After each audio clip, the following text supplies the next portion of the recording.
Good morning, it's Chris with Paragon Inspection. Today I'm on a phased inspection. This is the pre-drywall inspection before they start hanging dry rock and start moving towards the finishing phases of the house. So one of the most important things I'm looking for in this part of a structural inspection is to make sure that all of the heavy loads from the roof and the second story down are being transferred appropriately down to the foundation. So that's what ensures that a house is strong and can withstand the design that was intended for. So right here is an area where we have two beams intersecting,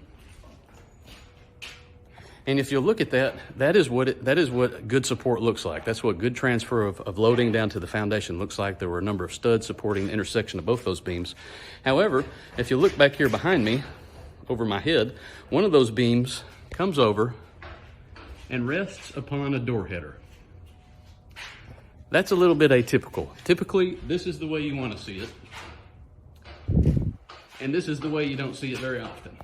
That header may or may not truly be designed to support that heavy of a load, so we're going to suggest that the builder get with their engineer, their designing professional engineer, make sure that meets with his approval, and that was his intention.